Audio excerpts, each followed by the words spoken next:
Morning dears, have a profitable weekend. आज हम नए वीक का स्टार्ट करने जा रहे हैं। दुआ है कि ये वीक हम सबके लिए प्रॉफिटेबल साबित हो।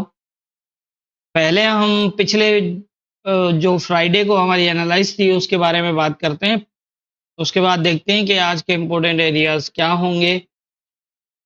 फ्राइडे को जब हमने एनालाइज किया था मार्केट को तो 2360 के आसपास था और मैंने ये कहा था कि यहाँ से ऊपर जाने के चांसेस कुछ कदर हैं, लेकिन ये 2369 जो है इसके ऊपर अगर H4 क्लोज करता है तो ये 63 से जो है वो दोबारा 2382 तक या फिर इससे ऊपर भी जा सकता है। और अगर ये 2369 को ब्रेक ना कर पाया और नीचे 2363 के नीचे ब्रेकआउट हुआ इसका, तो फिर 2347 तक मार्केट आ सकती है। तो आप देख सकते हैं कि फ्राइडे को जब न्यूज़ आई तो न्यूज़ से पहले इससे ये ब्रेकआउट नहीं हुआ था और इसी वजह से जैसे कि मैंने बताया था कि 2369 से ऊपर H4 का कम से कम क्लोज हो, उसके बाद आप ऊपर की तरफ देख सकते हैं इजीली।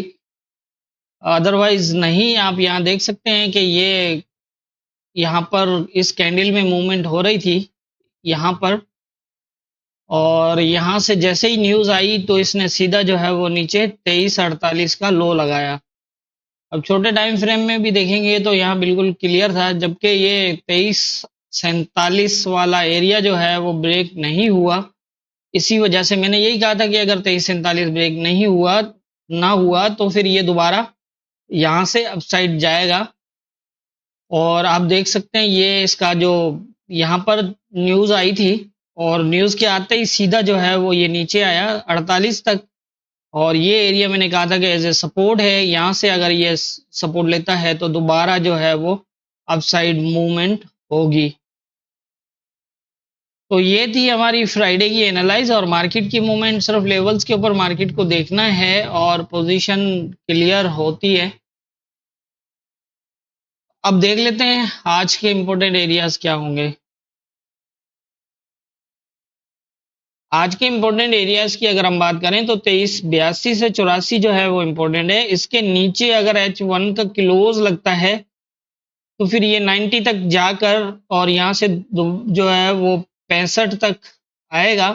और 65 से नीचे जो है वो जा सकता है, लेकिन 65 फर्स्ट टारगेट है। अगर इसके नीचे H4 का क्लोज करता है तो फिर ये थोड़ा सा अप जाके ये दोबारा जो है 54 तक, और 54 के नीचे 42 का जो है वो सपोर्ट है।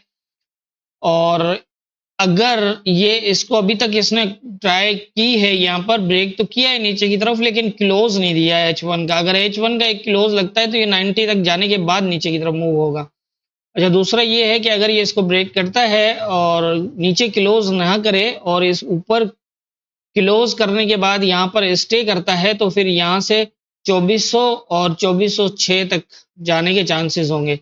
इस तरह फिलहाल करंट पोजीशन बनी हुई है इन दो एरिया, दो पॉइंट्स के बीच में 2384 से 82 के।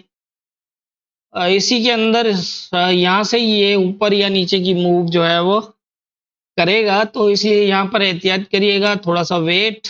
और इस टाइम ये 2 क्लोज कर चुका है इस लेवल के ऊपर, लेकिन दोनों लेवल ब्रेक करके नहीं दिए हैं। तो ये ब्रेक करके ना देना जो है वो हो सकता है कि ये ऊपर की तरफ ही निकले।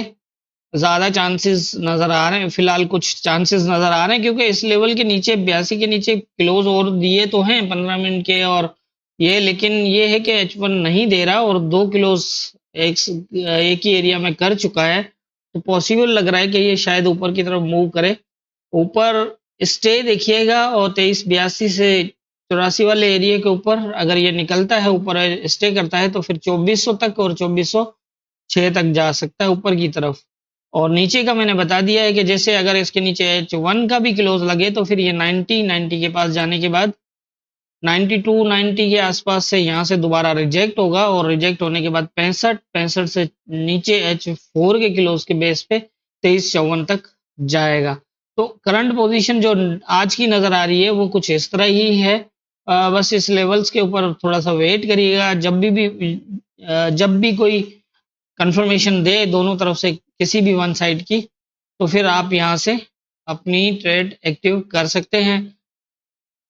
और जैसा कि आपको पता है कि हमारे लेवल्स के बेस पे जो ये जोन बनाने का मतलब भी यही होता है कि आपको अगर इट मीन्स कि अगर ये ऊपर निकलता है, स्टे करता है, तो आपका एसएल जो है वो 82 के नीचे आएगा। हालांकि ये है रेजिस्टेंस एरिया, लेकिन ये है कि फिर भी यहाँ पर आप अपनी छोटी एसएल के साथ ट्रेड कर सकते हैं। और इसी तरह से ये जोन बनाए जाते हैं। यहाँ पर जोन छोटा बनता है, लेकिन ये फास्ट ही नीचे आ सकता है। तो इस तरह से जो है वो हमारे लेवल्स होते हैं, और लेवल्स के ऊपर उसी हिसाब से जो है वो काम किया जाता है। तो मेरे ख्याल से आज के इम्पोर्टेंट एरियाज यही हैं। बाकी होना क्या है ये तो ऊपर वाला बेहतर जानता है। दुआओं में याद रखिएगा।